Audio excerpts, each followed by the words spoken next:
Britani and Jared, for the love of God, please break up. Lisa and John, for the love of God, please break up. Mary, for the love of God, you really love God. Welcome to Showmance, guys, the only show on the internet doing deep dives on shows with no depth. Dives as deep as the Holy Spirit lives inside me. Thank you, Jesus. Oh, Mary has been taken. She has seen the light. Yeah, we're about to take you to the house of Mary. I don't know if I want a ticket to that. That citadel of thievery she's got rolling now. Yeah. By the way, her off. Citadel of thievery. Thank you. I'll be here. Can I leave now? That's a good one. That was an amazing one. Citadel of thievery. When Jake was little, his dad used to call him a thieving, which I think is amazing. Yeah. I was looking at Mary's office. It looks like the dressing area at Neiman Marcus. Neiman Marcus looks so much better. But you know what I mean? That is not a church. She still had the plastic on the shade on the lamp. No, her office when she couldn't get in and was knocking on the thing, and that old dude moseys up and lets her in. Lenny the mosier, and then lets her in. It looked like there were tuffets and shit where people sit when they're looking at wedding dresses. Yeah, didn't look like a church. No, that's her office though. She's a man. Yes. She is a jerk off. Okay, well we're gonna get into it. She's a fan favorite. I know, but everyone it's loves not her so going much. How is everyone blind to the fact that like TLC doesn't just choose to do a 3-part expose on someone? Here's the deal. You keep threatening this shit on TLC. Is it TLC at TMZ's, whatever? Has it aired? No, it's in January. But the teasers have come out and they don't look good. It's not like some feel-good docuseries of a misunderstood woman just trying to share the word of God. It's like, what'd you call it? Citadel of Thievery. The Citadel of Thievery is open for business with Mary Cosby. The cot is open for business. Yeah. By the way, I looked at all them parishioners. Yeah. She has to be fleecing them over and over because it doesn't look like there's a ton of money in them pews. No, it also didn't seem like there were a ton of people. Whatever it is, maybe she's got internet thievery. We're gonna get there. We're gonna get there. That looked like there was about $80 in that church that could have been given away. That's why maybe she didn't do it. That Range Rover doesn't pay for itself, Nat. No, she's got them signing over their Social Security. Like it's whatever's going on is f***ed up, man. Those people don't have the money to be given away to marry the fleece. I get it, and we're going to talk about it when we get there. All right, let's keep it. Minnie's a Mary fan, so she's going to exit. By the way, I think Mary is funny. I think Mary has had authentic moments, but it doesn't make Mary a nice person. Let me finish my sentence. That's what I was going to say, you thieving that I can't get past the fact that I think she has stolen from old people. And so many people in the comments are like, well, has this been proven? I'm just saying there's so many rumblings about it that we got to look at it. And TLC has looked at it. So I'll get back to you in January, guys. And I hope I'm wrong, but I don't think I am. You can check the tax returns, right? They're all public, I would imagine, even though they're not paying taxes, but all the it's tax-free. Income or whatever, Yeah, I mean, it's just whoop, right into the old thing, whoop, right into the old Range Rover, whoop, right onto the rack. Like it's all bad. What? Okay. How were the comments last week? Oh my God, we don't. Oh, you're doing great. I know that, but you don't read the comments. How were the comments last week? And listen, Pat Clark gave you a huge compliment, but you weren't here to talk about it with us. Who's Pat Clark? We love Pat Clark. Pat Clark's a golfer. Is Pat a woman or a male? A woman. Got it. She's a golfer. And Not that it matters. No. We know.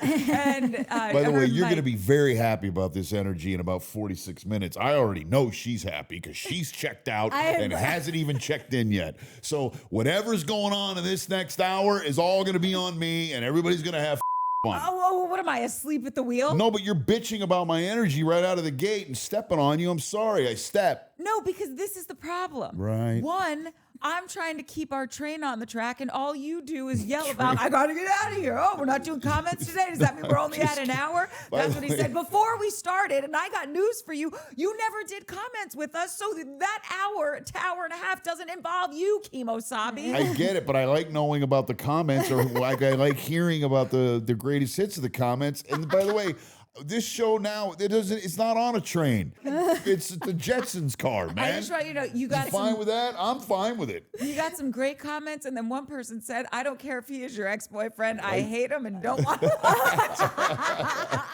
Do you want some coffee or ice water? I didn't even offer you anything. No, Well, I'm because great. he needs more energy. I'm pretty No, but juiced up. he likes to have some beverage. Let me grab you something. No, I'm fantastic right now. I'm going to keep smoking my thing. Okay, will you tell me the second you feel parched? I will. No, I'm good. We got some Meteor today. You want to try some of that? It's worth risking it all. It really is. It's that good. Day. Someday. Soon. Okay, so Whitney invites all the girls over for like a Let's Feel Better Britney party. I feel nasty saying this, but I'm just going to say it. Britney shouldn't have had that stuff happen to her on the plane, and I feel bad for her, but like, she's still a problem.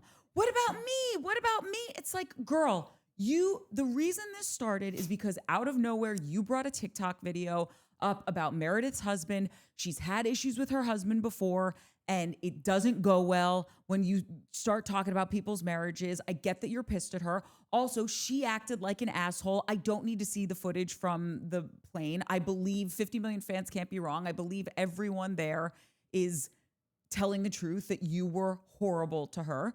And yes, you can feel bad for her, but this woman needs actual help.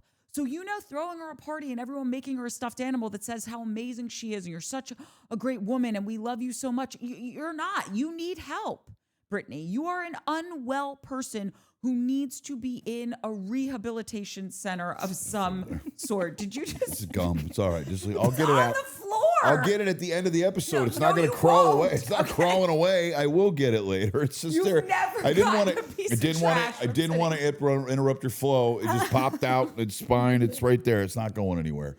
I will say this about the Britney thing. It's such a bummer that there is this. She's got this. It's not a bummer.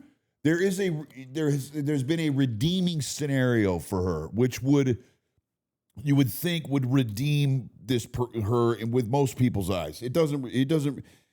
It only goes to show this whole rally for Britney Day, and we're doing a potluck. Guess what, Britney? The last thing that you need in your life is for it to be about you. That's right. It's always about you. You've been a terrible mother. You can't keep a dude because you do what you want, when you want, how you want. And she was like, "Oh, for once it's about me." And I'm like, this is insane that she is so delusional that she doesn't understand how she's so self-involved. Correct. She thinks that it's never about her. And it's always about her. So I was checked out the second they sat her down. I was just hoping for any kind. They did bring up the Lisa thing, right? And it feels like these broads are really. I think they're planning Lisa and Meredith's exit. I hope they are. I hope they're planning. It feels like it. They are all really sort of. They've got them all against two, right? Yeah. Is that normally? Has that happened before in these? Yeah, when people just get fed up. And does it run them out of the show? Sometimes, yeah. This is why Mary drives me nuts because she's so problematic. I feel as a pastor at her church and what she's doing there. Yeah. But then she sits there, and when she makes the stuffed animal for Britney, she says nothing on the little voice box, which I just thought was genius and a G move. Because it's like, because I'm not going to sit here and piss on your leg and try to convince you it's raining. I got nothing to say to you, girl, because I don't love you. This didn't happen. And all of a sudden, I'm just like, oh my God, I need to make you my best friend. I think it was wrong, and I want to show support for you, but you're still not. No, and it was my friend. The last thing it needs to be is about Britney. Correct. Britney needs to take a look in the mirror. She needs to go away for a long time, and she needs to take a very strong look and take stock in what's going on with her life. This only added to her victimhood.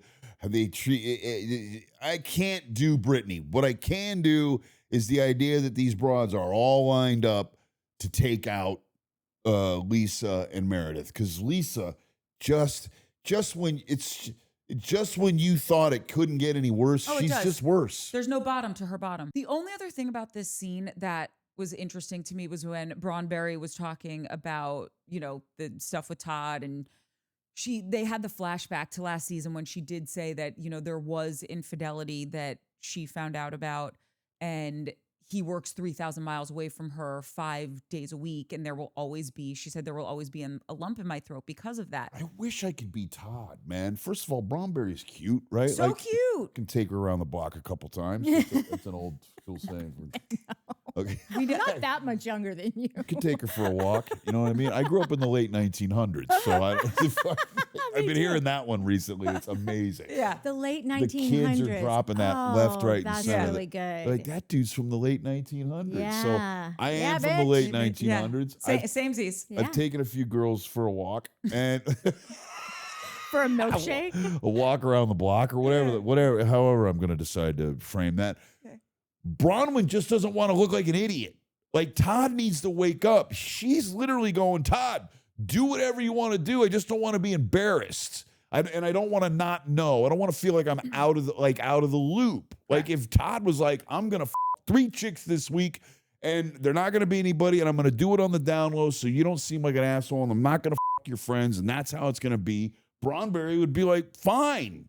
And maybe I'll go get a little, maybe not Jared's cousin or 100% she'll go get a snack. I think that is become her priority now. Like I now more see, I actually probably equal the fact that he's embarrassed her and made her look like an idiot. And he looks less and less attractive every time I see this guy on television. Correct. Today, especially, he was like slumped down, all frumped out, and just when was he ever attractive? No, never. But like I'm saying that now that I'm watching him do not just like talk down to her, but also like that is so unattractive to me to see a guy that has this like perfect specimen that like, and you're still looking at other. Slow our roll a little bit on the perfect specimen. No, but no, for him, like, and he may as well be dating Giselle, comparatively speaking. Yeah. And he's just going to do what he wants to do. No, but this is why Nat is saying it just is like it's not just embarrassing; it's so disrespectful and like.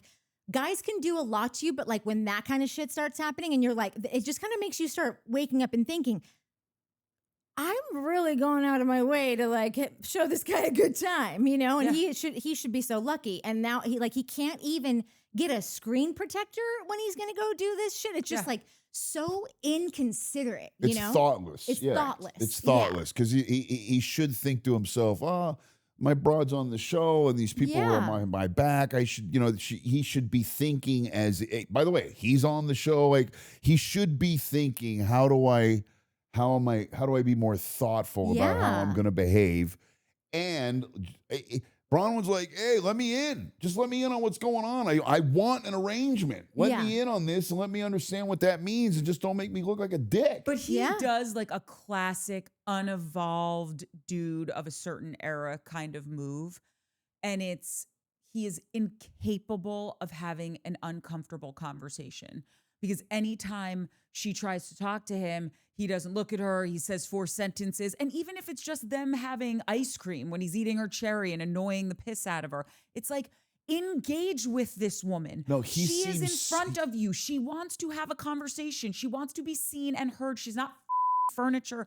Todd. He's thoughtless, and you're right. He is incredibly dismissive with her, and it's such a drag. Crazy. It's such a drag. It's That's what I'm saying. Bro, are you that lame? This broad's like, I'll bring chicks home and you with them. Yeah. It's just, anyway, Todd, you're an idiot. I wouldn't put it past him to be doing things now because she's kind of the big dog now, like now he's used to being the big guy, the big dog at the house. He's the Todd father. And now she's more and more famous every day because she's not just any housewife. Like she's a great housewife. She's an excellent, I think top tier housewife. Yeah. She's not going to be just sanctioned to just doing this. She's going to get a lot of work from this. She like a Lisa Rinna housewife. I feel like we're going to see her on The Traitors. Oh, or yeah, she'll be definitely. on one of them dumb shows, she's right? smart, she's thoughtful, she's authentic. She has a ton going. She's got a toolbox. 100%. And she's not a villain. She's really easy to root for. So this is what we can surmise this. Okay. Which makes me feel good at the end of the day when I watch this shit and I watch how dismissive and assholey this old is. She's going to be okay. She's going to figure it out. Yeah. And she's going to have herself a very nice life. Oh, she's having herself a nice life. Yeah, in the meantime, she's still got to deal with this fossil until she doesn't. And but that's okay, he's an idiot because I think she would be down to have an arrangement and not have to like change up their life. And he's just too much of an idiot to figure that out. It's crazy. Yeah. By the way, I've been doing this thing. I got to figure this out real quick. This is a segue into like fun life. I'm doing this thing now and I got to stop it. I'm growing the hair out too long in the back. I think to make up for my lack of hair up front. You know those dudes where you see and you're like, wait a minute, why do you have a mullet when there's just nothing here? Like it's like a 9 head, but there's just this full locks in the back. I got to cut this shit off. Which means Shane's going to come to me tomorrow and say, give me the scissors.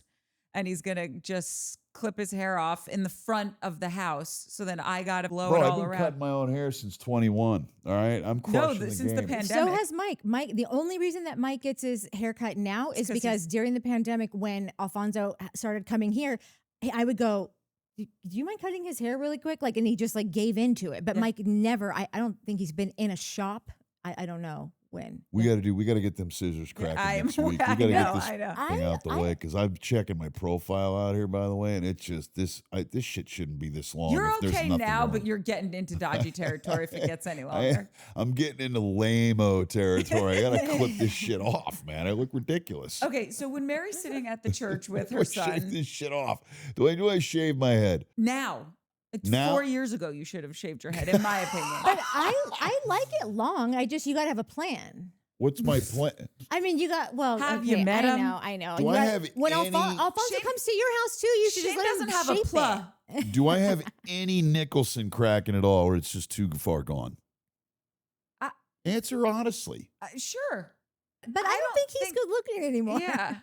No, I know, but there's also like this whole other thing, and I love the fact that I've sidetracked the show and we're talking about my hair. No, I'm into it. Anything. We need to fill up this space. I don't have a ton to say. I am charismatic enough. Okay. According to half of our comment section. To half of them. The other half. I am charismatic enough to kind of figure out what the crazy, ridiculous hairstyle will be, and then Rick Rubin it. Yeah. Does that make sense? You know, Rick Rubin's hair is Oh, utterly yeah. ridiculous. But here's the thing. Are you trying to be attractive is my question. I mean, Rick Rubin's not attractive. Yeah. No, but he's got a thing. In the Like sense of chicks would be with Rubin because he's got a thing. Because he's rich. Well, no, not because he's rich. He's also like one of the most celebrated music producers of all time. 100%. He's a super talented guy. But if he was hold on. If he had all of his talent and was living in like a studio apartment, I don't think he'd be pulling the tail that he pulls normally. I think he would. I think he would. His feet are too dirty. Listen, he has a genius in the area of music, okay? I think he is one of the greatest music producers of all time. I'm just saying I think the fact that he is incredibly successful in every way that you could be in his field helps his cause to find a significant other. Got it. But as far as his look, you're not like I'm trying to figure it out. No, I don't look at him and think like, holy shit, how do I get in his pants? Right. Yeah. But he is specific to him, his look. It's like no other. You see him and you're like, that's Rick Rubin. Sure, but like, so is like, I feel like he looks like Brian Grazer. Yeah. Same thing. Yeah. Like out of hand thing, but he's got his own thing. He never deviates. This is my question to you. Do you want to look or do you want to look attractive? I mean, I think we're past the attractive part. I just want to have my thing. And I got to figure that out. Then grow your hair out, do whatever. But if you want what's going to look best on you, I think you shave your head. That's not going to happen. I can't, because then I've given up. I've quit. You know. No, I think a shaved head is very Bruce Willis sexy. Maybe. I can't decide. I do like you with long hair though, but I do wish you had some more hair on top. I'm with you. It looks a little ridiculous. Yeah. The hair this long in the back, the flowing long locks. This is what I'm saying. This is why you have to go to someone, because it takes a professional to know this is what I'm working with. Make this look like a thing. The problem, if we're really analyzing it, is you just have like a sprig on one spot on the top. Squigman? Yeah. The Squigman's just kicking it right there. Yeah. Like if you wanted to like bring it down and loop it in the front to like make it a thing, Then we're in. It's all gone except for the squig. squigman. The squigman is awesome. Though? I'm not losing the squig. By the way, it won't lose you. It's just there. I get it. It won't go. I don't know what it is. Everything else is gone except the squigman. It just won't leave. And why should I let it go? When Shane and I first started dating, we should put a picture up. He had a full, luscious head of hair. I did? Yeah. That's terrifying. Let's move on to the next scene. I'm a little overwhelmed by the whole situation. You're overstimulated. I'm looking at it. I know, but I'm like, nah, this is just, look at this madness. Okay. It's so terrifying. Here's my question. Here are my two questions. One, I would like to see a before picture of Mary's church because I think it looks terrible. I don't know what she did. It doesn't look, I haven't seen the before pictures. I couldn't imagine it could look any worse, but maybe it did.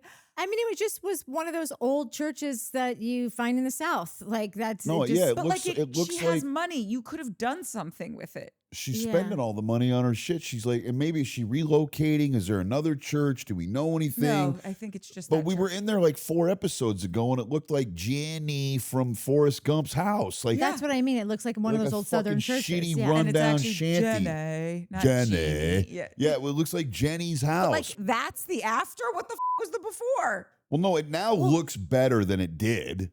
To be But it closed, don't- that took you 2 years. You were closed and in construction for 2 years to do that. Yeah, because the other guys are on the take. Uncle Ronnie or whatever the guy's name is, Lonnie, Lester, I or think, what's or the guy Lenny, that I opened don't the know. door? Yeah, one of them. Oh, is that a Lenny, and then cousin? there's cousin Bruce or Uncle Something. whatever. But wait, here's my actual question about this scene. They're all stealing from each other. Can you feel like someone in the public eye that we're chatting about is gay? Is it horrible to, like, I don't think it's offensive to say, obviously, I live for the gay community. I think I consider myself part of the gay community. Even though I'm not gay. I was gonna say, aren't you looking for a mister? No, You no, but I just probably like I always joke clarify. that like a gay man resides in me. I have so many gay men friends, and we are one. I live for them. I really get that community deeply in my bones. And so like when I see a dude out there and he's like, let me introduce you to my wife, and I'm like, your lady wife, because you, sir, are gay. Like I would get in the car with my gay best friend and I would be like, he's gay. And he's like, as the day is long. Yeah. And so now I'm having feelings about someone on the show, but I don't know if it's because we got so many opinions about Carl on Summer House. Oh yeah. That I'm just wondering, like, is it a terrible thing to say that if someone's not out? Like, is that we talked about this in the first episode. All these dudes are gay. They're No, all but gay. I and they're all actually really think that there's someone on the show that is struggling with coming out. with John. No.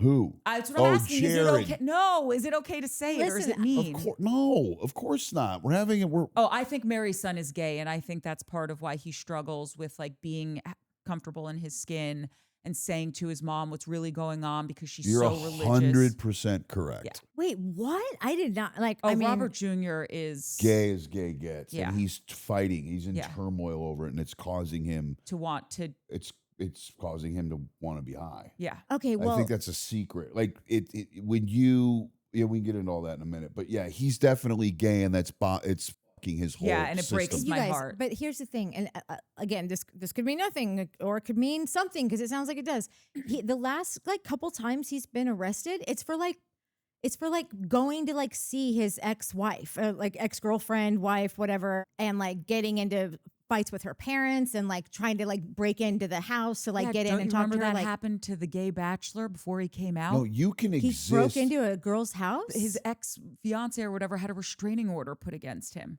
If you're gay, but you're like, it's not possible for me to be gay. And if I that's in your headspace, because my or I mom's could pray it away. yeah, my mom's the deacon of deceit, and like I'm not allowed to be gay because it would just crush. So when you're trapped in that, you act as if, and you date women and you do the thing, but it doesn't. And by the way, he's the displaced anger and the domestic violence is only because he's angry at himself because he can't be who he wants to be. Yeah. Okay. And by the way, I didn't mean to say gay bachelor. I mean, I couldn't remember his name. Colton, the bachelor who was gay. Yeah. Yeah. No, he's 1,000 gay, and it's tearing him apart. That's what I think. Yeah. I don't. Okay. Well, I don't know. I never got that vibe, and I'm totally open to that. And that's a huge thing when you find kids that are into addiction that early because they are fighting to get. I think he's just trying to numb. Yeah, no, that makes sense. But I just want to say for the record that I feel bad saying that about him. I feel like he has so many problems, and maybe we're helping. That's why I asked. Is it okay to say? Because I don't know. I didn't know you were going to go for the one kid who's like the kid on the show. You're gonna edit all this shit out because he is at the end of the day, can I do it? Can I not do it? Can we do it? Can we say this? Can we not say this? And it's going to get edited out. No, it's not. This is an interesting. Hold on. This is an interesting conversation to be having. That is not going to edit this out. I was trying to be mindful to not be hurtful to another human being because I don't know. You know how Perez Hilton used to out people. Right. We're not outing anybody. We don't know for sure. We have an opinion about a kid on a show. We're not outing anybody. Okay, well, that's why I asked the question because I don't know if that's akin to what Perez Hilton was doing. Absolutely not. No, when you know someone's gay and they don't want to be known as gay and you tell everybody they're gay, that's barbaric and brutal. Yes. They've got their own, and you've robbed them of the moment of coming out and all that experience, right? Which is, I think, important if you're gay. We're just deciding or making an opinion based on seeing a guy on TV that he's gay. He should watch our show and laugh and go, this isn't personal. These people don't know who I am. Ha, ha, ha. Or I am, and come be with us. We're having an opinion about a TV show. We don't know these people on any level, and so don't personalize our opinion. It's just an opinion, and we can have the opinion. And if you don't like the opinion, keep watching. Good boy. Good shady. Let's learn. Yeah. There you go. He's a good boy. Okay, that poor Robert kid is rough. I feel so bad for him. And then he's like bringing up he's saying the words that you're not supposed to say. Those. There's a place that I go to every so often in order to take care of whatever I need to take care of in my mental health. But you're not really supposed to say, I'm an AA. Do you know who talks about it all the time and it really confuses me? Dax Shepard. Because he's a dick. Okay. No, but it's a serious, that guy's got a huge platform. Yeah. Well, I'll walk you through this. Please. He's got a massive platform. Millions of people listen to him. Yeah.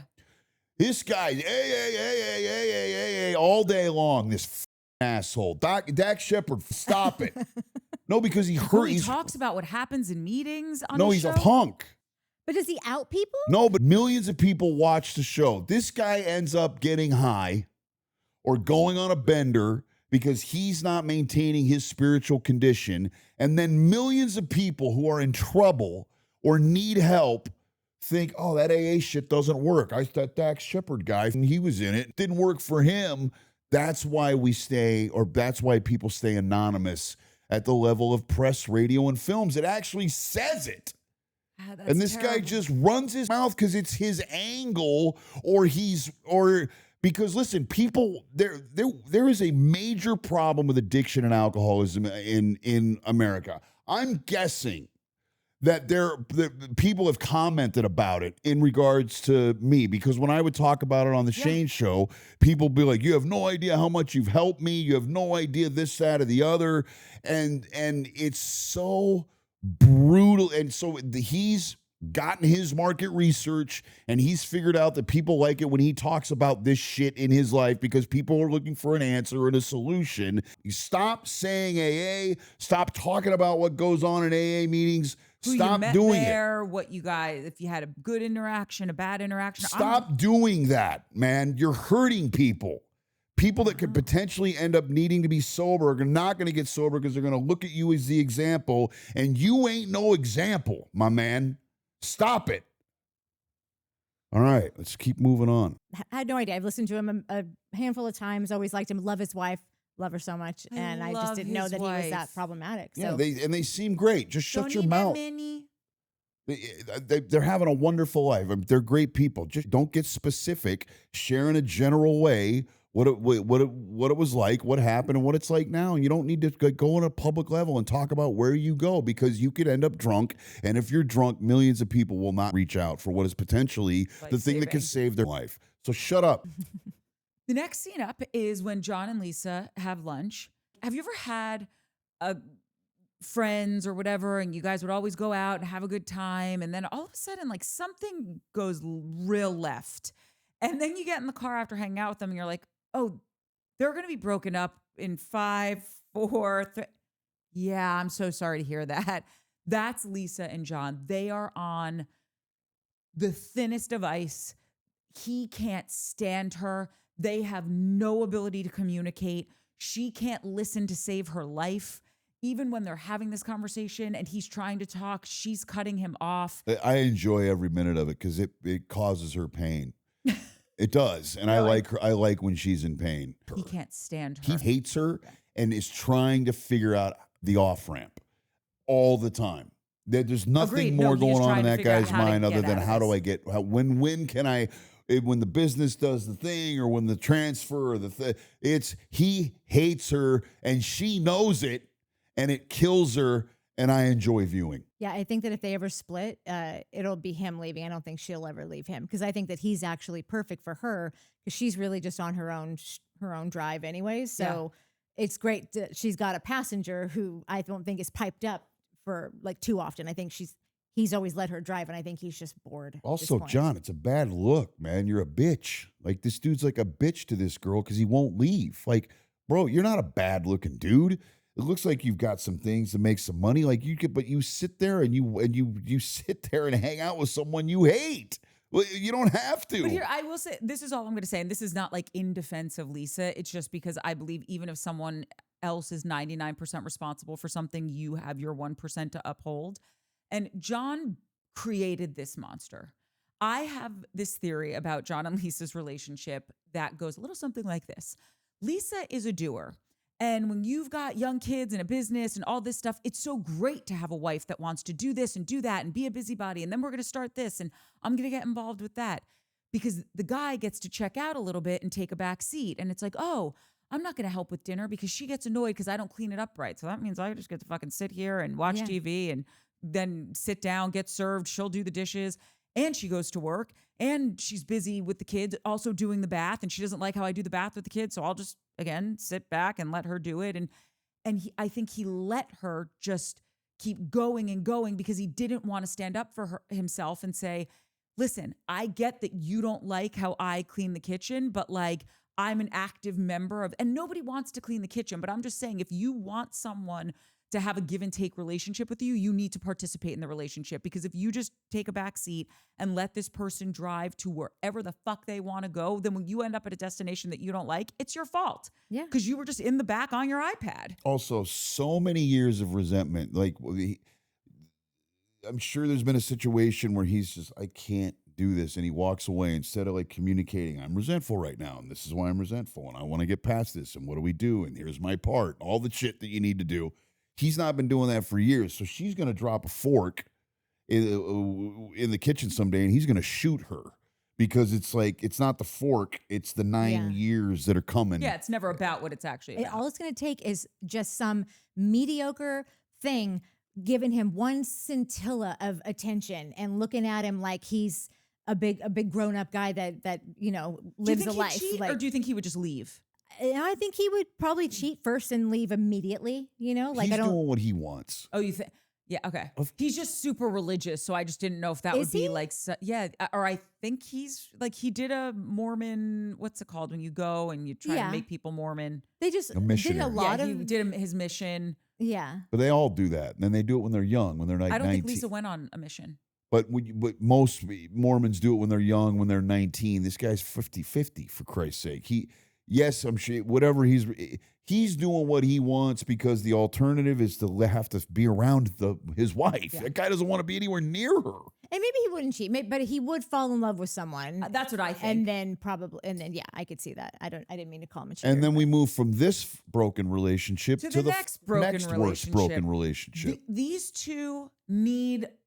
I want to file restraining orders on their behalf. I didn't mean to steal your segue. Yeah. I know you really enjoy the segue piece. I love, please. But your other way of doing the segue is what's next? Yeah, we're done with this. It's very toxic masculinity of like you're done with it. Oh my! It is because it's like you're done with it. But what if we're not done? Are you because kidding? Shane also does this when we go out to dinner.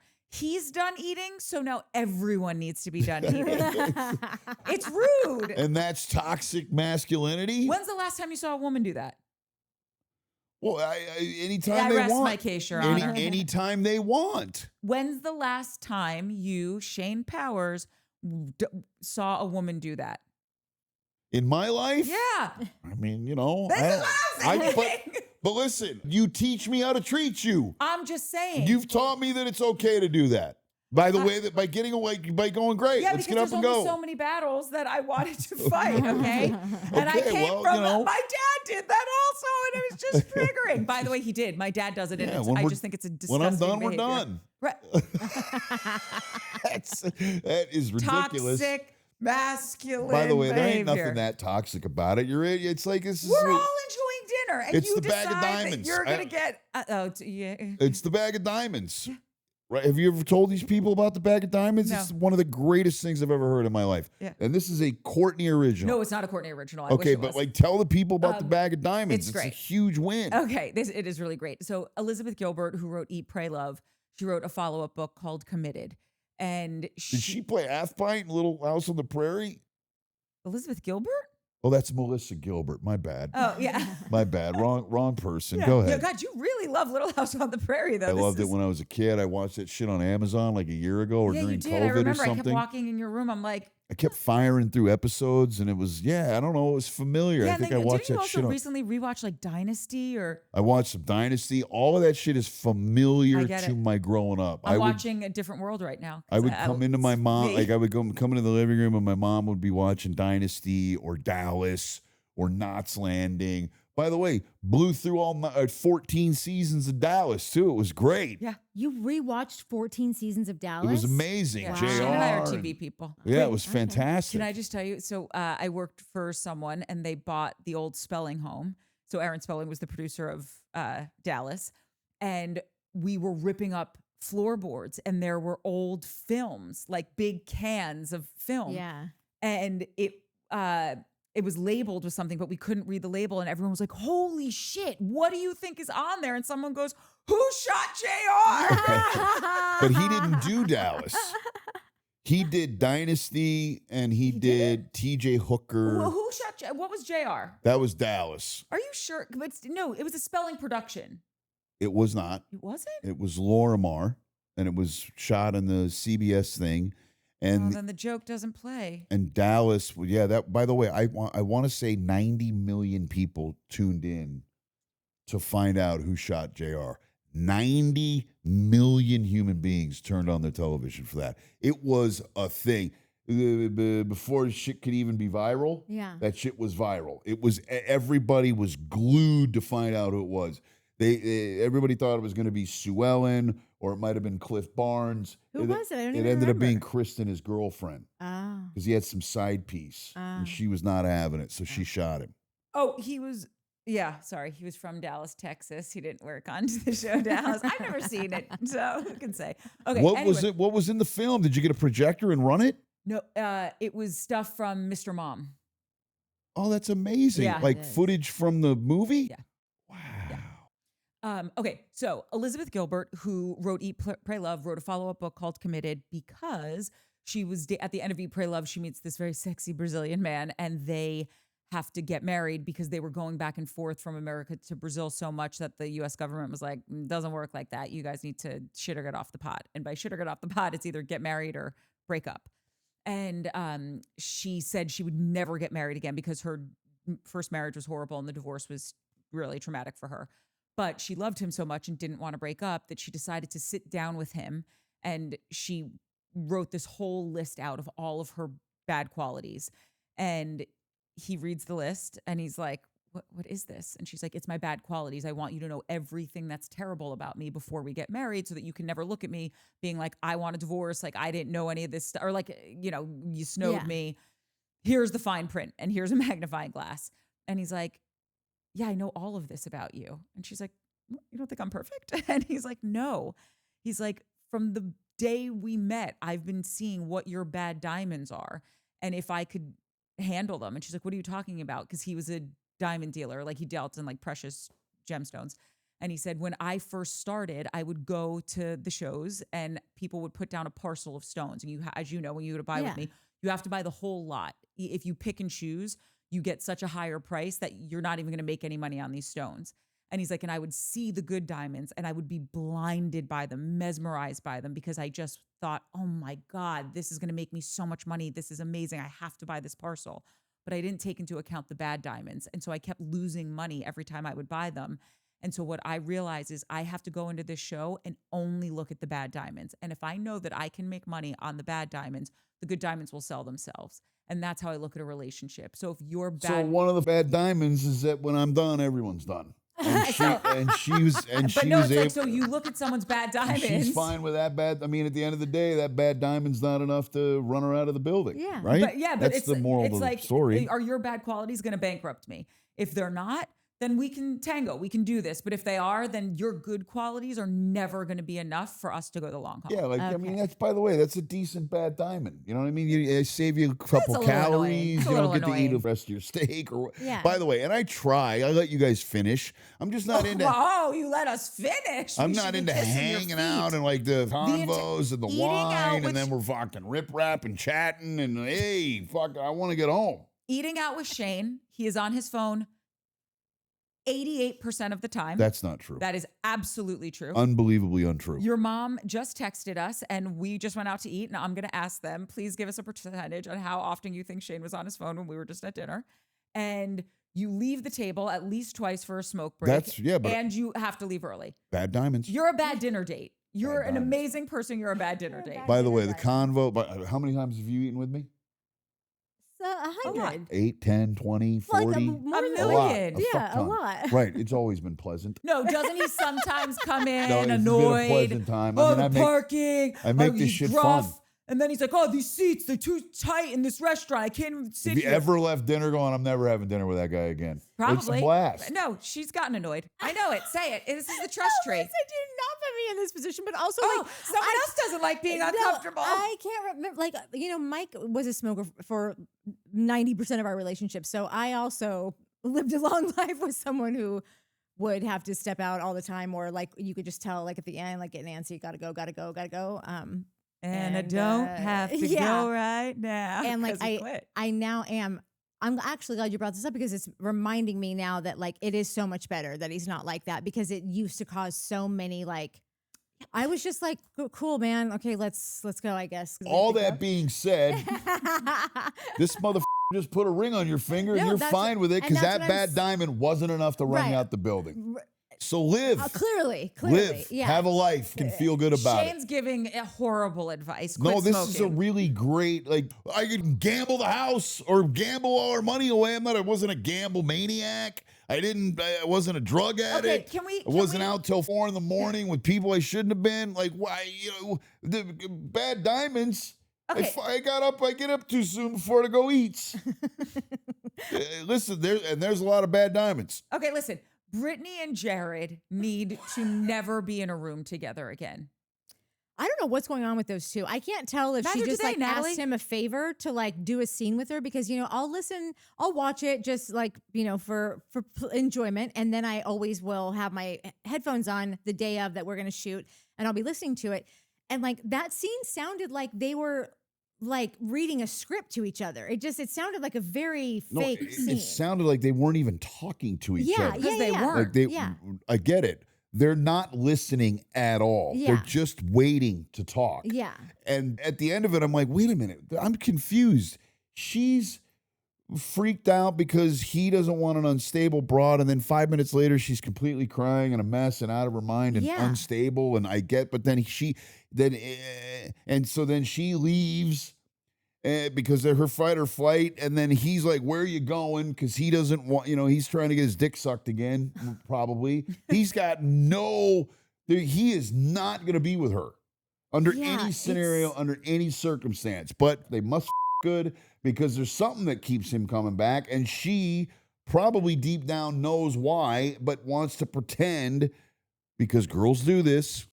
I'll get myself in trouble. I don't want to be doing that. But she's not capable, and he's completely out to lunch, and they're talking past each other. Yeah, I just can't figure out what's in this for either of them at this point. I understand what you're saying, they must have a good sex life, but I feel like they've been doing this thing for so long that at a certain point, sex just is not worth this. You could That seems like that dude could find it elsewhere if he wanted to. Like, I'm not saying he's a catch at all. I'm just saying if he has some money and he seems 6 feet tall, I think.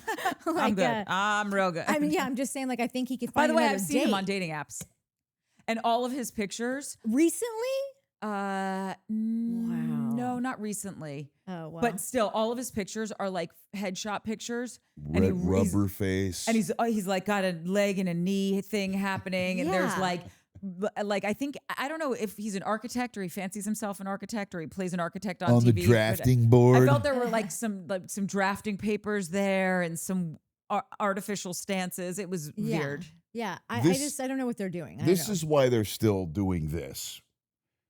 Because they're still getting something out of it. Right. Life is very, very simple. People do something until it doesn't work anymore, and then they do something else.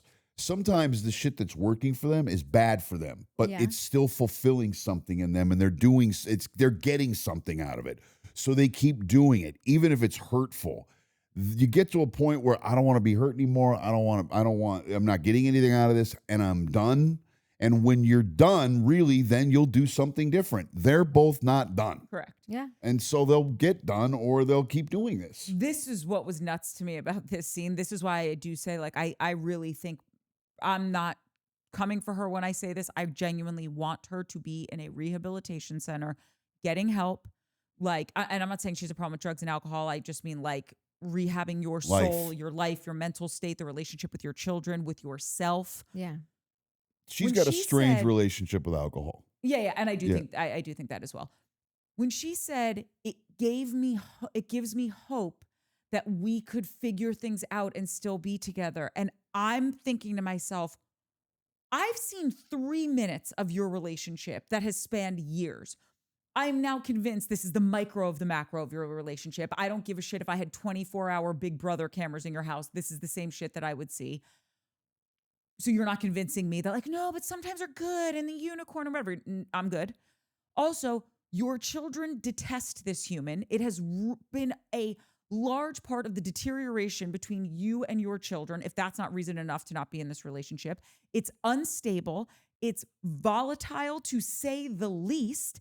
He doesn't give you what you want, need, or hopefully feel that you deserve. Why would you want this? That's what I'm saying. And I get it. No, I get that she's still getting something from it. I'm just saying this is why I say that she needs help. No, but because she also you wouldn't had accept getting the shit kicked out of you emotionally if you really loved yourself. You just wouldn't. She also had the most honest moment on film that she's had in the entire series. They were doing the thing and this and that and the other, and then she's like, she freaked out or started to panic, and then she just fell into his arms and was like, I just want to feel safe. She said that to him. And I'm like, that's the answer. She just wants to feel safe. The problem, he doesn't have the toolbox to make her feel safe. And when she doesn't feel safe, she goes and runs away or does the thing. So she's incapable of allowing herself to feel safe. But all that broad wants is to feel safe. No, we've talked about this before with her. Yeah, it's safety and laughter. I mean, that's it. And I said, if he just looked at her and said, I love you, I'm not going anywhere. Let's be kind to each other. You're safe. Let's figure this out. Then maybe you could have a real shot, but he's never going to do that. And I said it as soon as she played that stupid voice box on the unicorn. He says, you are so loved. That is very different than saying, I love you. That is so annoying. That is the loophole of, I never said we were boyfriend, girlfriend. I never said I loved you. I've said this before, I think, on the show. It's the quote from Sense and Sensibility when Marianne gets fucked over by Willoughby and he proposes to the other girl and they're all like, but he loved you. And she goes, but he never said it. And that's where I got it wrong. And they said, no, because it was every day declared, but implied, but never declared. And that makes him an asshole. He also is a prick because he knows that he's never going to be with her. But he likes the shine from the show. And he also likes the coming and the going and the comeback, and he likes the validation of her coming back. He is being a prick because he's never going to be with her, and he doesn't tell her that. And she is so broken and so in need of 1,000 false things that she's chasing, and it's just. But this is why she got help. and she could heal herself and she could love herself, she could walk away from this relationship. And I always like to leave room for growth. Is it going to happen? The older you get, the tougher it is. Yeah. But yes. What's the next Jane? Wait, Nat, did you have anything else to say? Nat's like, can this be over? Listen, no. Oh, by the way, you don't have to say anything. No, I am like, I as I've told everyone, I am excited to be done with, like, we might do Beverly Hills, we might not, I don't know, but like I'm just at my wits end with these housewife shows. Like, I've never found them to be faker and more like produced. like more produced, and like just like there's a propaganda with it now. Like I think the way that Andy was acting at BravoCon and everyone is praising Mary, it's almost like they're helping her get ready to shine off this thing that's coming at her in a way. Like, it just everything the way that they calculated. Yeah, they want Lisa and Meredith off maybe. So now all the girls, let's see if we can all have a good time together over here without these two. We'll show them that like this show doesn't need them, you know, and like the show does need them. Let me tell, like it doesn't need them, but like it needs some other people. It can't just be the people that it like. This shit's big business for this Andy guy. This is an industry. Yeah, of course. Yeah, they're making a lot of money. I'm just tired of feeling manipulated by all of it. I'm tired of them putting up. Ever since you said the thing about like that this show has become a divisive thing when it was the brain licking thing, and now it's just like everything else in your life. Like, it's too weird. It's like I just really don't appreciate that so much that it's making me upset that I'm feeling like a pawn in your chess game, and like, stop, like, please stop. Like, it doesn't have to be this hard. Like it's never been this bad. And it hasn't always been this way, and it doesn't need to move forward. And I don't like the person that I am covering it. I just want to go back to either not watching it at all anymore or just watching it and being like, who gives a shit? I'm not participating. Yeah, I'm not that invested. Yeah. I got in on this one, man. I got lots of shit to say. I took the journey on this episode. Okay, so the next part of this journey then is two people that we do like talking about, and I know we touched on it a little bit in the beginning, Bronwyn and Todd, when they had this conversation. Oh, we already covered this. No, I have something. Oh, my bad. When they were talking and Todd got annoyed with Bronwyn for saying something to Whitney, I was like, oh, no, you don't. You're out here dragging her publicly, looking at girls in lingerie on your phone that everybody can see because you're smart, but you ain't smart enough to get a privacy screen. And it's all over every Twitter, Instagram, TMZ, whatever. And she can't go and do some cleanup work with her friend. You're going to have a problem with that, dude, Todd? It's worse than that. He says, I don't want my like things being talked about with untrustworthy, like the untrustworthy, the broken trust that you just had. You don't want her this talking is the kettle. about it. You're black. Yeah. So he doesn't want anyone to know about it. And he also was just so grumpy. And then when she goes, you know, I was really upset with you, or I was really mad. And he goes, I was really mad. For what? For what? Like, what were you mad about? And I also don't like this, like, they've got one foot in and one foot out with like what they're telling us about their relationship. Like, what was the discussion? I would like to know, like, how did you get mad at that discussion? Because maybe she did come at you. Maybe you were trying to answer.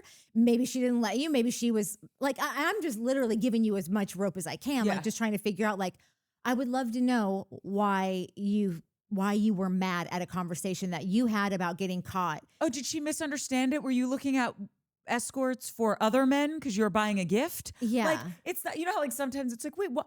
I told you we're not buying a mountain bike, another mountain bike, Mike. Like, why are you looking at it? Oh, it's a gift for Austin. It's like, you know, this is very cut and dry. You were looking at women online to have some sort of relationship with them that would probably be inappropriate. Oh, yeah. 100%. Okay, like that maths. Yeah. And I think that I'm looking at them a little bit like closer though. Like, I have mentioned this before. I don't think that Bronwyn, like, I'm all on board for Bronwyn, but I think that Bronwyn is working something. I think she's got a bigger plan. I really think that she would like to keep her bank man, her cash man, you know, and go out and live the life of, like, you know, going to shows all over the world and go and getting the green light to be able to do what she'd like. And I think that he knows that. I think he's catching on to her game. I think you're right. I think you're right. So I think that might be why he's like so huffy about getting caught, because he knows like, oh, I just did this thing and like I can't even really get a boner anymore. So like I wasn't even gonna do anything about this. But now you're gonna use this to go that exec that I saw you, schmoozing with the other night. And I think he's just he gets frustrated. And I also think he knows if they do that, like she'll win. Oh, 1,000 and he doesn't want her to be on top. No, she is going to have the upper hand in their relationship after that happens. That's right. Because she'll never, you can't put that toothpaste back in the tube after that. You get a little taste of like, oh, I've been banging this 90-year-old for however long, and now I can having sex with someone who this was amazing. I can't even just the entire experience was 180-degree different than like what I'm used to. You're not going back from that. I don't think. I agree. That's a great note. I also think that that's a movie term, right? Good note. Great note. It's a biz term. It also drove me nuts. He did another thing that to me, this is I don't know. I just find Todd to have toxic masculinity. He's such an asshole. He's gross. No, he is an ass. And he's sitting there like he's not even listening to her. He's not even listening to her. And at the end, he's like, "So yeah, I'm glad we resolved this." And I'm like, "We have resolved nothing." Yeah, he's an idiot. You're just such an asshole that doesn't want to connect with the woman you married. Yeah, and then just to tag on to where we're at now with him.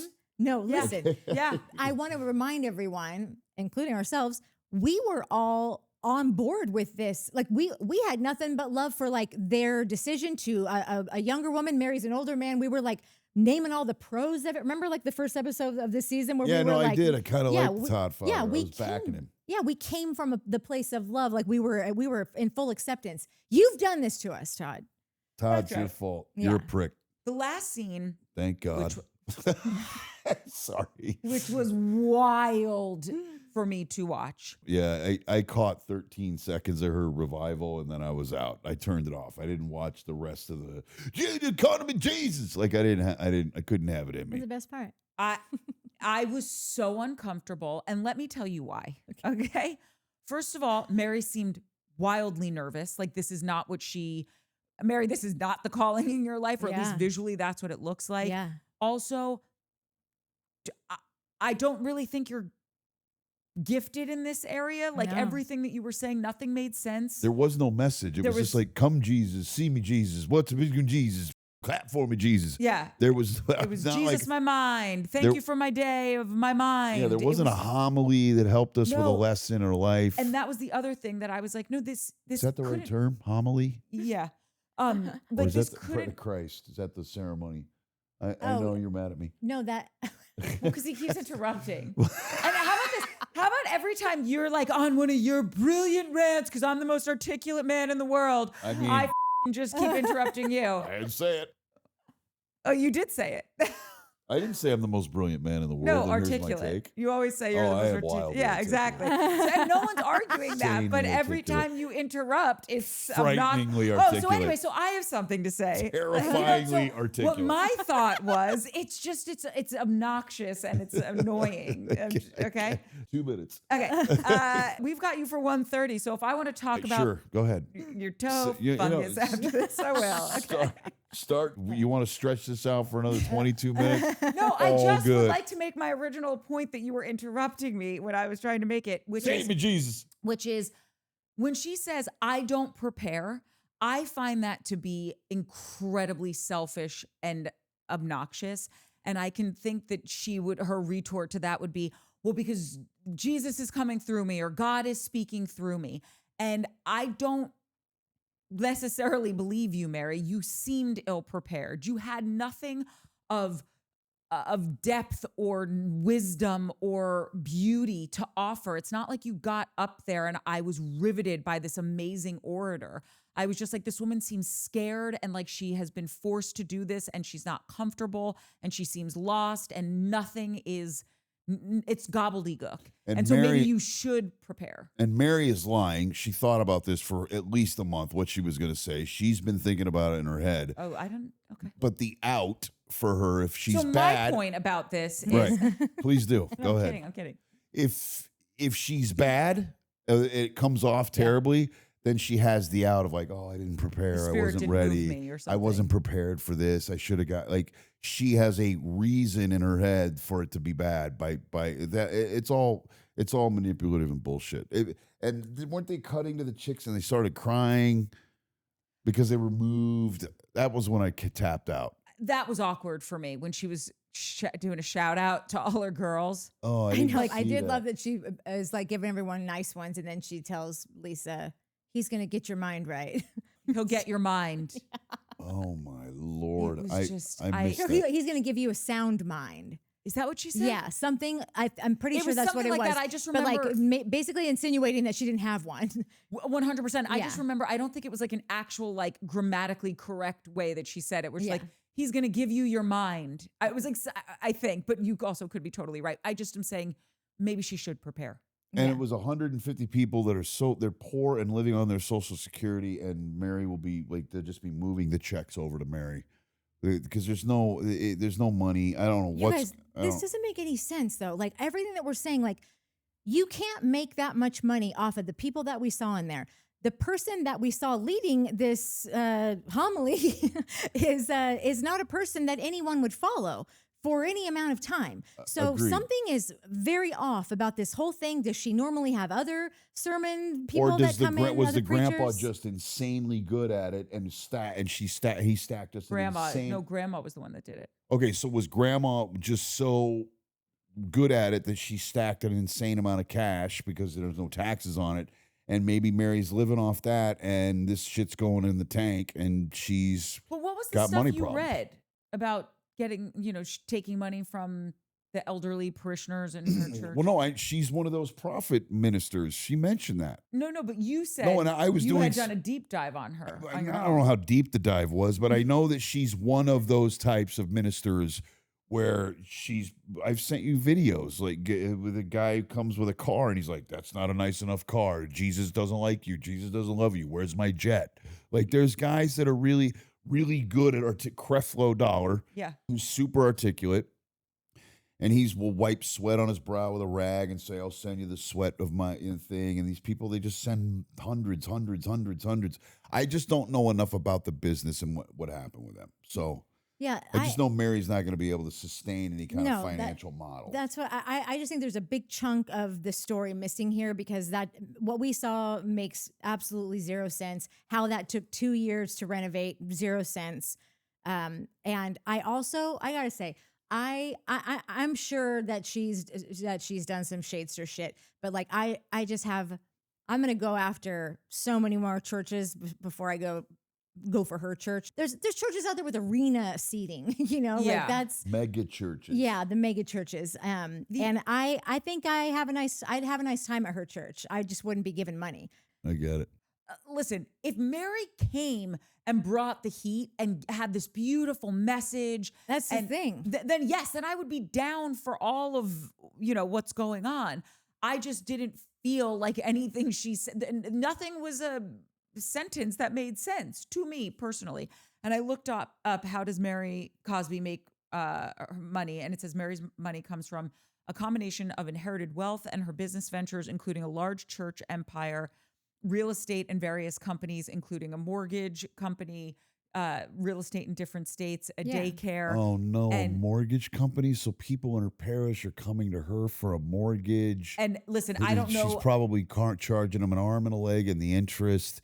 It's like that awful Russell Simmons when he did the Rush card. She's probably nailing these people for 20. Her grandma got rich off the tithes of her that her parishioners gave her, and she funneled that money into shell businesses. When she died, her secretary put all of those businesses into the church's name, and Mary married Robert, her grandfather, to keep that money in the family. If you listen to the interview on the YouTube channel Sherelle's World, she interviewed Mary's uncle, who knows everything, and he spilled the tea. And that's what I keep hearing and getting bits and pieces of. No, because people have asked a lot in the comments, like, where'd you hear this or how did you know this? Which I like. Let's research. Let's fact check. And that's some. And whatever you just said makes absolute sense when I'm watching it. That's what that looks Same. like. And this is why it's like when Mary says certain things, like when she was sitting at that lunch with Meredith and she was so clear and she was like, Meredith, I don't need you to tell me what happened. I was there. I saw it. Yeah. I really like that woman. No, I that do woman too. is seems grounded and interesting and also a little quirky and does some funny stuff like not doing the voice box with the stuffed animal with Bronwyn. I can get down with that woman as a housewife. I can't when I read stuff like this and then I watch her in her church just feeling like she knows she's lying to everybody. The deacon of deceit. But hold on. Okay, I think I'm sorry, and you probably just read it. But like, what is she lying to them about? That her grandmother took the tithes from the parishioners, put them into shell companies, and then put it under the church's name. And the church, I guess, was going to her her grandfather, which is why she married the grandfather, so that it would all go to her. Mary. And in the meantime, it's all tax free, and the mortgage company is awful. And you go to the loan and buy a house, and she's probably charging them. She's like, you wouldn't normally get a loan. I'm the only one that'll give you a loan. Like the bank would give you, so I'm going to charge you. No, I know. My stepdad was a hard money lender, so I know how that goes. I'm going to now be watching that entire YouTube video of Mary's uncle chatting. Hold on. Because I've wanted to read this forever, and like this is back from the 3rd episode, but like Minnie's got the asmies. Yeah, I got the asmies. We have one listener named Mia Mauna, and she says, as a viewer, I am careful on speaking on some people's character when I don't know them.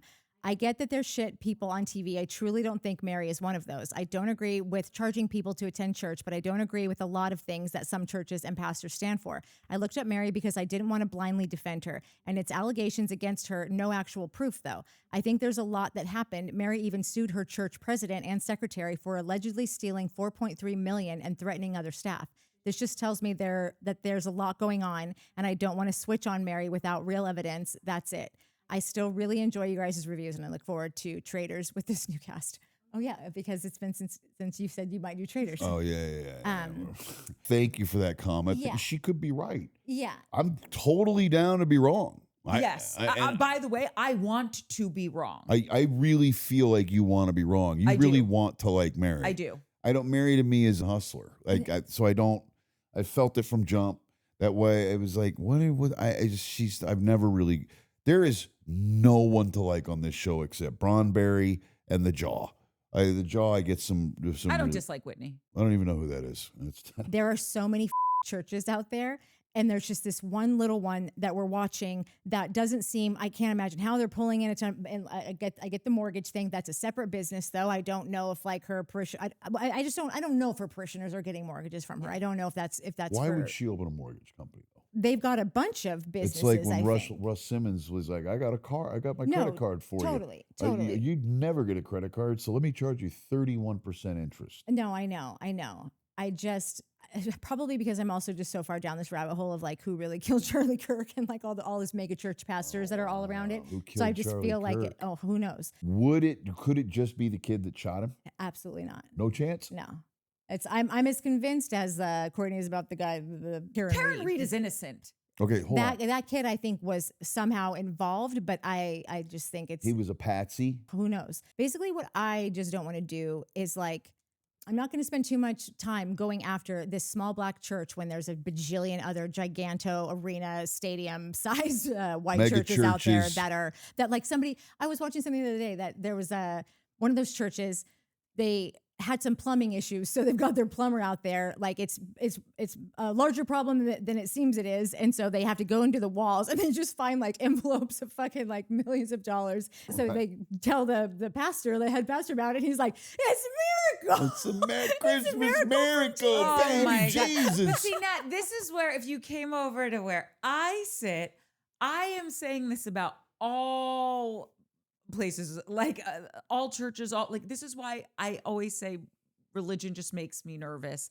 and it's why I want everyone to believe what they want to believe, just as long as you're not hurting someone else. But it's part of like I was raised Roman Catholic. I'm sure my church has stuff that is not on the up and up, and I know whatever, like people are gonna find their way to break the rules, the laws, in any, if you want to, you're going to find a way to do it. I just feel like for whatever reason, that tax-free loop is really problematic. No, it's totally problematic. But like these people are clearly finding something that they're looking for at these places. And if that's how they want to spend their money, then it's like. I agree with that too. Like I'm from the South. I used to go to churches that like they speak in tongues and fucking knock you over and people are gyrating in the middle of the thing. Like if people are getting like people are coming out of there just like crying and like invigorated. And like, I'm not saying that it's that I wish they could find it elsewhere, but like I watched it with my eyes a million times. I saw a family that participates in this. Yeah. Like I don't. Yeah, I don't think I feel like I haven't gotten any of that. I've gotten more maybe of just the darker, not great stuff from religion. And I think that's probably why I just am not, it's just not for me. Hallelujah, Jesus, because it's 1:30. Whee! I love you. I was going to say, you got to get. Oh, I got to get my runaway gum. See, he almost forgot it. If you guys watch our Orange County recaps, you'll notice we're in the same outfits. And that's because Shane doesn't do comments with us. Well, that too. Shane doesn't do commies with us, but Mark does. And so we just figured, let's do the comments now so that, you know, we're just doing Salt Lake with Shane tomorrow. Yeah. This is the ghost from Christmas past. Yeah. Past outfits, past sweatshirts. Yeah. Anyway, Patrick B said, favorite scene? A shark and a lobster sending a talking unicorn to Davy Jones's locker. I just thought that was great. Because that scene cracked me up, and I think it's been their funniest scene this season. Patrick B also said, good friends with depth. I saw that from day one. Yay me, 11-year relationship. I did not see that, nor is that a requirement for you all to be happy. And I just thought it was so sweet that people were chiming in saying like, I thought I saw something. Or I think Mary Ayaka Kent goes, I had to pull my car over. And re-listen to that. And I call him Beauty and the Beast. A lot of people in a loving, endearing way. And Shannon was like, I knew it. And I was like, I know you did, girl. Benji, I think, is the one that called it from the jump. Yes. Benji was like, I was ready to ship you too. Which I feel like that's what the kids say. I was trying to respond to Benji in like a veiled way of like, you're right, boo. Very Neurona. I disagree. I don't think that Todd and Bronwyn roll like that. I think that Bronwyn would rather act like it doesn't bother her and that they have an open relationship than address the real issue. It kind of reminded me of when Ashley Darby on Potomac acted like she was fine with her husband having an inappropriate sexual behavior or encounters. I totally feel what you're saying here. I just think that how about this? I don't think they roll like that in the sense that they have an open relationship currently. I think they are supposed to be monogamous, and him stepping out in this way is what's hurting her feelings. Yeah. And her saying, if that's what you want, then let's talk about that, because I want, even though this isn't something that I thought was going to be my life, I want to evolve with you because I want to stay with you. That's where I think she's at. But you also make a very valid point with the Ashley Darby of it all. The only difference is Ashley Darby and her ex-husband on Potomac. I know you don't watch Potomac. She would say, oh, no, it's fine. We have an open relationship and like I'm involved and we have threesomes and all this stuff. Bronwyn is not saying that.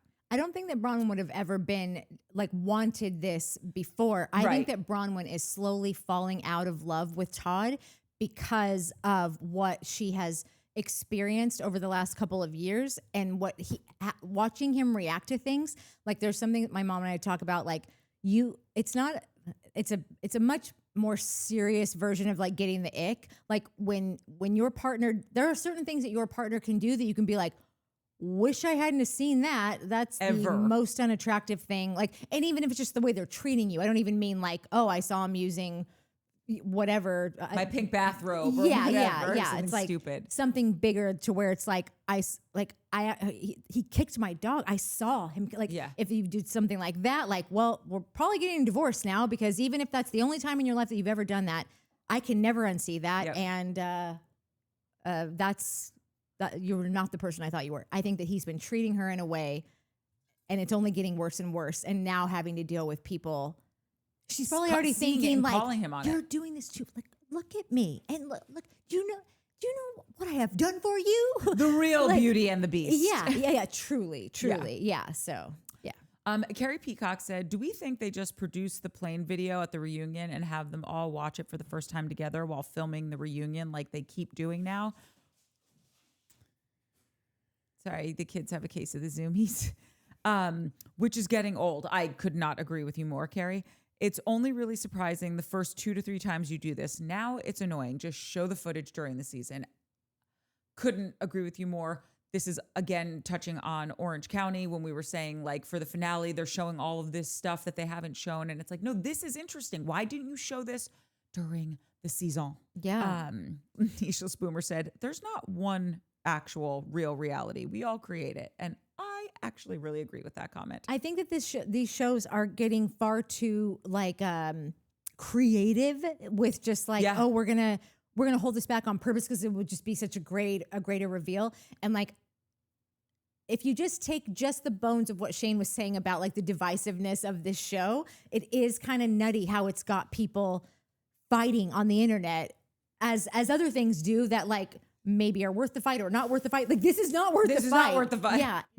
I don't trust these shows at all anymore. I really now think that like somebody did this one thing one time, maybe on accident or maybe just worked out or whatever, and like saw like, oh, that really saved us from a very boring season. Now people are left with like this one big reveal at the reunion. And it you don't ever like to be felt like made to feel like a pawn in something. Like you don't want to feel stupid watching a show. You don't want to believe that like the people that are making the shit for you think that you are an idiot. And that is making, I feel that way lately. Like you think I'm this stupid and I don't appreciate it. And it's why I might not watch the Housewives anymore after this. I really might not. Yeah. Harris said, there goes my Showmance man share debut. Thanks, Courtney. Because I had said I wouldn't cover Beverly Hills because I know too many of them. Are you sticking to that? Today I am. Let's see what's in it for me. Bossa Nova here every night. Might change in June. Okay. Tiny Panther said, I'm really hoping there's some secret footage of that plane ride, and I'll bet my firstborn cat that both Lisa and Meredith were bullying Britney. Also, I agree with Natalie that the party of Bronwyn is biding her time with old balls Todd. That whole thing. Tiny Panther, you got me. Tiny Panther, okay. I think I talked to her. I can't remember. Stephanie Navador said, Todd reminds me of Tom Girardi, Erica's ex-husband from Beverly Hills. Tom was condescending and rude above everyone else. I feel like Todd acts in many similar ways. I completely agree. The only thing about Todd is, Tom, is that when he was with it and we didn't know that he was scamming burn victims, he was a bit more affable. Like he could command a room. Todd is very, to me, he reads as a very insecure person that's just constantly trying to like go in his shell and like hide. Yeah. Imagine you got to be pretty affable to scam burn victims. Shannon Fall said, honestly, the unhealed child in me probably would have knee-jerk reaction, yanked Meredith's hair out of her head if she had thrown her hair in my face. I got heated watching it, and so did I. When I saw that, I was like, what? Yeah. Not okay, man. Yeah, that was weird. McFix said, I'm clearly live commenting, but I agree, Nat. To be the daughter that watched the father start a completely different family and show up completely different than he did for her and for the world to see has to hurt, healed relationship or not. This is about the Alec Baldwin thing. So weird. Yeah. That was mean regarding the pile up on Britney and you're too old for this shit. But also it's hard to have sympathy for that woman because she has been such a shitty parent and actively not showing up still. And also the way she stood up to Meredith at the table and said, why are you even talking to me? Bitch, stand up for yourself because you're capable. She likes playing victim. She wants anyone to feel bad for her so that she never has to take accountability for her shortcomings. This is her character. Also, it's not lost on me that I'm a totally different person in the comment section during Salt Lake than I am in Orange County. That speaks volumes. Just can't do OC anymore. It sends me, and I like this melody much better. And I just thought that was so sweet. I need to comment on that because this was kind of interesting. During that moment, Harris sent me a text, and he said, Meredith here has no cardigan on. Here, she has it on. It's literally 1 second, 1 second, 1 second. It's like a bop, bop, bop. The next time has no cardigan on again. You know where she says, why are you even talking to me? And then we go to Meredith, and Meredith says, I know it's a bad idea. That was not what she said. That's when she's in a cardigan out of nowhere, just for that one response. I wonder what she said. It was either something stupid that she didn't want to. Oh, it was just like not a good whatever. Yeah. Or maybe she said something really horrible, and they just filled it with, I know it's a bad idea, but like, Yeah, because that response no didn't cardigan, even no cardigan. I first of all, good on you, Harris. I never catch that You shit. caught one again yesterday. God, you're good. I know. But also, I got to go to him for a facial so we can catch anything that's going I on. know here. you're gonna catch everything. Catch it up.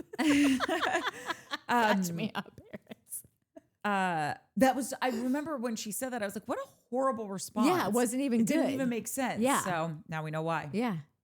Divinely Guided said, Court, I'm with you. Oh, I just thought that this was a height conversation because I was saying if anyone's interested, 6 feet or taller and owns their own home, because I am gigantor.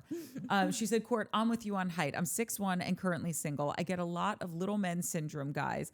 Tall guys like shorter women. So I'm perfectly happy to be alone. LOL. It's crazy how many people react to my height.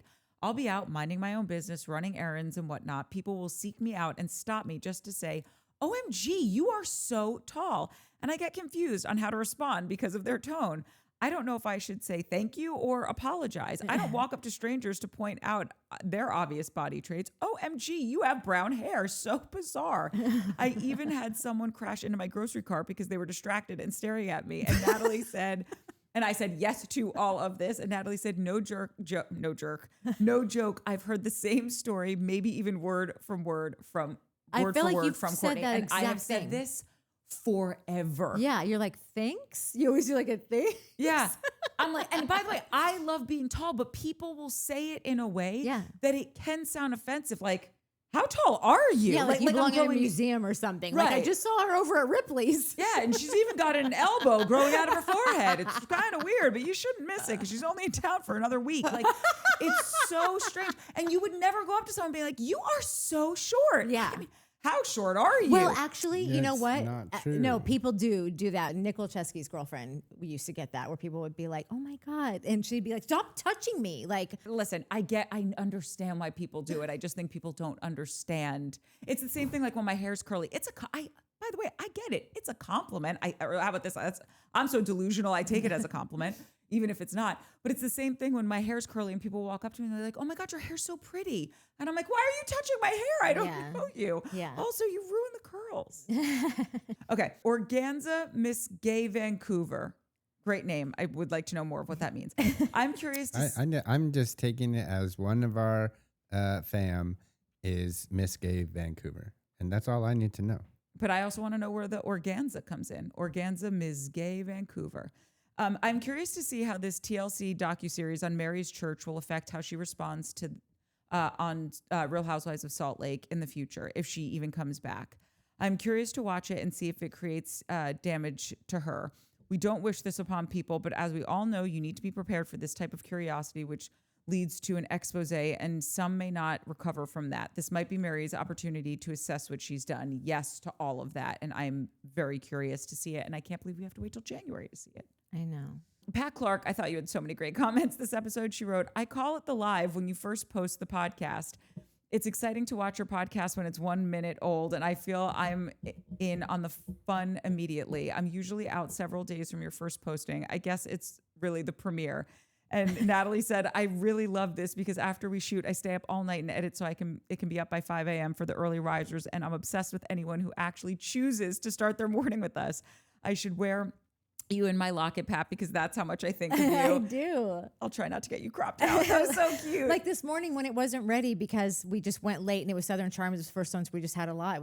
We went 3 hours and it became 5 o'clock as I was hitting the export button and I'm like, fuck. Like, and the first thing I did was fire it off, try to get as close to 5 a.m. as I could so that people know, like, no, what, just circle back. We'll be right back. She's coming. Yeah, gone fishing. Be right back.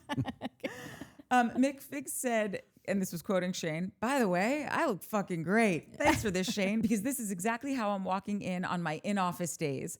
By the way, I look fucking great. Not a question, a statement. Also, morning, everyone. Close the office door. And I just said, I don't even know how you looked in the morning. And I can tell you, you did look fucking great, McFix. Morticia said, it appears Britt is dealing with a very real mental illness. Remember when her daughter said Britt was a very present mother, and after the divorce, everything changed? Something happened, and we are not being told. I think something definitely happened. I think the church plays a really big part in her whatever's happening upstairs. And I also think the whatever happened in her second marriage, because someone had put in our comment section that it was not a pleasant experience for her or the kids. Yeah. Mark's here. I did so many. I probably didn't leave that many for Mark. I'm sorry. That's all right. I don't watch the show, so I don't know half the shit you guys are talking about. Yeah, I figured I was doing you a flavor. Pat Clark, where are the kittings going to sit? Valid. Lot of questions that we got. We have one of the answers right here that you can't. It just looks like I'm tapping on nothing, but we'll cut to the wide. Yeah.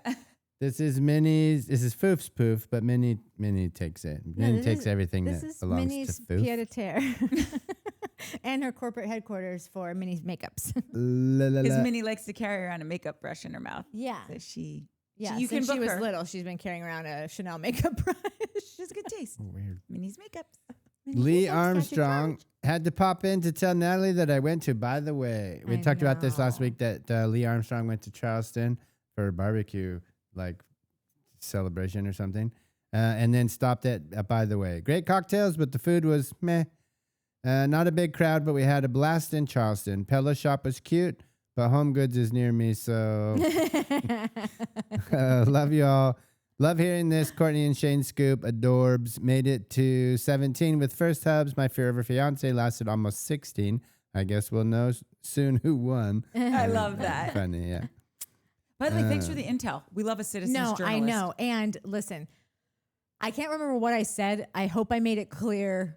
I hope I was clear to say, it wasn't a recommendation because I've clearly never been there. I've just always wanted to go. Yeah. So when she said it wasn't good, I instantly felt like I hate it when anybody spends money on anything for any reason that maybe I have said. Yeah. And so I hope you had a good time at least. And I'm sorry if it was overpriced and not delicious. Interesting, though, that the food wasn't great because Charleston is such a food city. And you'd think that it would be important to people like them. I don't know, maybe not. Maybe they're just like, I'll put my name on anything. To dudes like that. Yeah. Those fucking alcoholics. I know, it just seems like it's not that hard to at least just do some great appetizers, you know? Yeah, in a city where the food is so great, you'd think Yeah. you'd be able to do that more easily than somewhere that it's not a food destination. Ingredients are too expensive. Okay, it's hard to make good food now because ingredients are too expensive. So you got to really want to make good food and not make enough money. Oh, okay. It's okay. just too expensive. Well, since we're on Salt Lake, I just want to say one thing that I always forget to say during the episodes.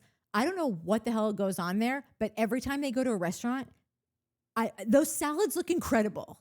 Have you, they're giant and they look gorgeous and they look creamy, Caesar-y. It just, I'm almost like, should we go to Salt Lake just to get a salad?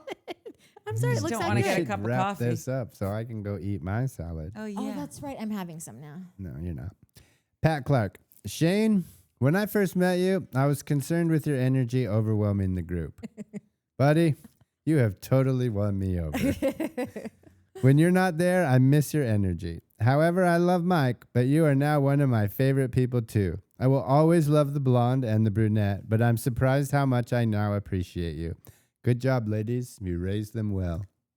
Takes a village. Yeah, I was you saying guys, Pat had so many bangers this ep. Yeah, you did good job. You know how we always say someone's the reason for the season? Yeah. I let Pat know she's the reason for the plant. Yeah. She really is. What did you name the plant? Pat Clark if you're nasty, or Pat Miss Clark if you're Pat, nasty? Miss Clark if you're Miss Clark if you're nasty. Organza Miss Gay Vancouver, maybe because I just wanted to say that. They commented on that on Pat's. My first experience with this channel was by chance. All of you have incredible perspective on the shows. I was hooked and went and watched all your videos. So sweet. So love cool. that. Thank you so much. And That's what so I love awesome. about hearing that is because I will, especially this week, because we've been trying to put all of our silly analytics together to hopefully someone want to take this show to the next level at some point. And I'll always see that there is just like a series of one. Like, and it's like there's that's so one person cool. going back through, and like, I don't know. I just like, and now I know who it is. And I feel like the last couple of times that's happened, someone has chimed in to say it. And it's like, I don't know, just connecting the No, I dots. love It's just a that. simple one on a computer screen, but now I know she's the one. No, it's so cool. And that happens really quick. One time I had this gentleman who's so nice wrote into like our info email Yeah. and needed help with an order, and we got it done right away, shipped it out, whatever. And we just ended up having like a few back and forths. And on Christmas Day, everyone's opening their gifts, and the woman that he gave the gift to, I think it was his wife, she was like, "Oh my God, this is so beautiful." He's like, and I have to tell you, and it was so surprising that like he bought this because he's not like the sage crystal guy or whatever. And he's like, I have to tell you, he's like, I wish I bought more things like this because I would shop with this company every day of the week. They were so incredible, going on and on about the experience, how much he loved it. And one of my friends was sitting in the room. It's her stepdad, but they didn't know he lives on the East Coast. And so nobody knew that anyone knew each other. And she's like, did you talk to a girl named Courtney? And he's like, I did. That's weird. How do you know that? And she's like, that's one of my friends. So it was so cool. No, that I'm like, you're friends with Bob? And she's like, he let you call him Bob? I'm like, we're friends. Oh, Bob. Internet friends. I love it. I love internet friends. They're my only friends. Yeah. Build Indy. There's a lot more side effects to the Ozempic than losing your eyesight. There are multiple class actions. It can permanently paralyze your stomach, and food will rot because you can't digest. Fuck, man. That'd be downer. Yeah. Whoa, Build Indy. Get off that stuff. It's not worth it. That's crazy. Joe Schmo added, just read it's molting the back of your eyeballs. And for someone not believing in that bag of magic beans, it seems he's injecting himself with it now. Is that Shani Poo? He needs to get off that molting eyeball shit. Yeah, he really does, but he never will. Disgusting. He didn't look that great. Is he a lifer? offense. I'm kidding. No, well, he did. He had lost a lot of weight on it, and then he was just like, I'm going to eat whatever I want. Like, Shane's a Bullshit. He lost a yo-yo lot of weight dieter. on the Peloton, too. That wasn't making him go blind or rot his stomach. No, and it was like getting, after he would go on the Peloton, I would walk into his studio, and literally he would be collapsed on the floor and like couldn't breathe because obviously he's such a smoker. Yeah. But like he was getting pink in his cheeks. It was really, and he was good at it. I hate that cycling. That is not for me. No, it sucks. I'm always in the back of the class. Like cycling Grammy is like the person in front of me, and I'm last. Deborah Lashley. Have to admit, I'm not sure how I feel about the new chairs. I think they look great and they look comfortable and cool. They are all those things. All those things. But I really missed a way I would be amazed by watching you guys never knocking your drinks off the arms. Now I'm focusing on the pictures you have behind you. And I sure hope the wine will be close enough for Mike so he can be comforted by them. Oh, don't you worry. We'll get him a baby Bjorn for his Meteor wine. So she added, I also hope the kittens will be seen. I always enjoyed watching them interacting with you guys. It's our favorite part. Yeah, we just spent $80 on this thing for you. There's a guy on the interwebs that does police chases. Like that's all he covers is different police car chases across the country, but definitely in LA. But he does it with his cat. And so my girlfriend. Oh, that changes everything. I'm Yes. like, is this another true crime? Another version of true crime? No, You've and got it's down. so cool because the cat comes in and just like covers the whole thing with him, and it's really the only reason to watch. I mean, he's great, but the cat's greater. Yeah. Sharon Dope just wished everybody a happy BravoCon weekend. I thought that was pretty cool. To all who celebrate, I think was the exact quote, which Yeah. cracked me up. Yeah. Yeah. Consistent try. Great This is name. part of my legal defense team. I really hope Foof is okay after that plant attacked him. It was absolutely self-defense. That poor kitty is just so freaking adorable. Yes, that's true. This kitty? It was an attack Yeah. on Foof, and the truth will come out. Fishing Gal, was I drunk or did anyone else think the conversation between Bronwyn and Whitney was in Morse code? And just like Morse code, I couldn't figure it out. I thought that was funny. I have no idea what she's talking about. Fishing Gal, again, the chairs are throwing me. I'm wondering if it kind of changes the meaning/impact of the man chair. And to be totally honest, we hit purchase on these fuckers maybe 2 days before the man chair became a thing. And I'm a little bummed about that, not gonna lie. I'm gonna say that there's always just a man chair. Yeah. Yeah, like, but yeah. it's not different. Okay, well, Charlie UK UKOF Everybody loves Alec Baldwin? ? Not in my world. Thank God. And I am beyond shocked you two were a couple for over a decade. Mind blown. I love it when that happens because being jaded, nothing bothers me or surprises me anymore. This was great. That's pretty funny. Tiny Panther. Natalie, put some tinfoil in your plants to keep foof out of them, a.k.a. to keep them from attacking foof. I had to do it with a few of mine. My Phoebe, the foof doppelganger. Foof, you have a doppelganger. Hasn't touched a plant since I put the tinfoil in the pot where she can see it. I'm probably going to put some under my Christmas tree. She likes to hide underneath it and has almost tipped it over with her shenanigans. Yeah, this Is it tinfoil? Like, because he goes for the leaves. So are we wrapping the whole thing in tinfoil? That's what we're that's wrapping literally every the single only. leaf and stem in tinfoil. Is now a tinfoil plant. It's literally the only reason that I haven't done it yet because I No, don't know what the. in there, inside. I know, but that will keep him away from the leaves. That's what she said. I don't know. I feel like you got to ask ChatGPT on the placement. Like I said, it's the only reason that I haven't done it yet. Is because Put some tinfoil in your plants to keep foof out of them. I had to do it with a few of mine. She hasn't touched a plant since I put the tinfoil in the pot where she can see it. I know that plant's the so best big. at English. I know, and I'm gonna split that plant up. That's I love it big. Well, it's just I don't know. It feels like it's a looks Christmas tree. I think it looks so good. Well, the Christmas tree's coming anyways. Did you order it? No, I sent it to you. You sent me a link, but I haven't yet. So I just Oh my was God, like, I forgot we get a tree. Yeah. Look at Harris. the tree. I love that tree. That's a good tree. Harris, Nat, we should go to Meow Me for the Bachelorette. And I agree, Harris. It's literally Meow Me. Harris's only bad quality is that he's continuing to say That he meow doesn't me. have a single bad quality. No, that's his only I one. agree. okay, this is from Harris, and then I'm going to close it out. Harris says, a few things about the no footage plane ride from Hades that makes me think it happened and is very much real. One of the first, if not the first scenes we see of Meredith is her and Seth having real issues, essentially preparing for divorce. The whole, her husband, rumors and nastiness. The rumors and the nastiness. I kind of went Southern on that for a weird reason. can, But if you're like a spooky Southern.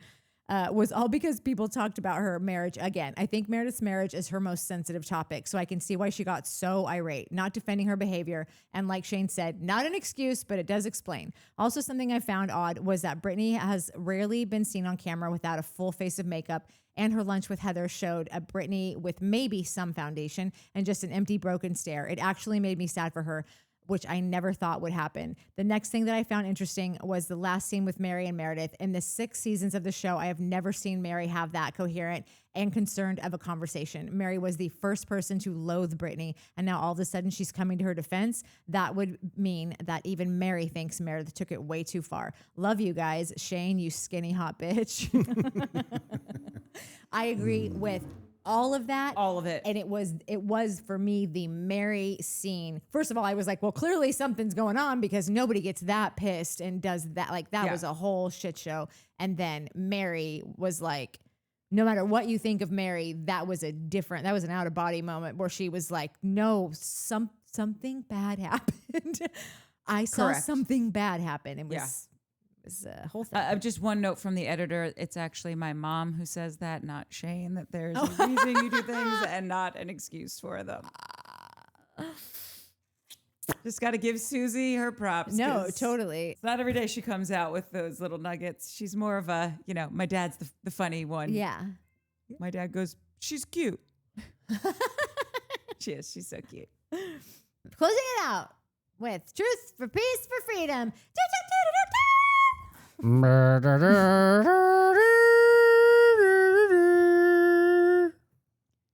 Woo! That was your Thanksgiving. That one sounded like when people die, the bagpipes It that they play. started that way, and then I was like, "Oh, this is not gonna. I gotta switch this up." I had to do a little readjusting mid riff.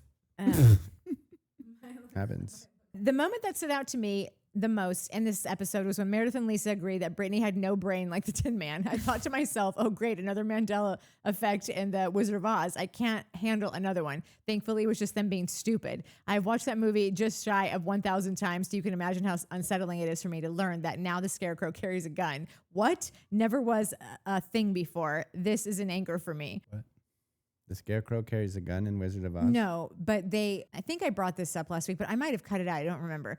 That Meredith and Lisa were being shitty about Britney and trying to say she was stupid and saying she's like they said she's like the Tin Man. She doesn't have a brain. And then I was like, Miranda Lambert would have a bone to pick with that.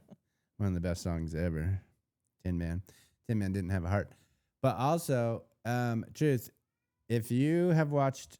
but wait, finish the thing about the gun. I don't know about the gun.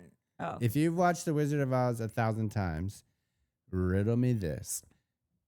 The yellow brick road spins out from the center, right? And goes in the direction of the yellow brick road to the Wizard of Oz or wherever it goes, the Never Never Land or some shit.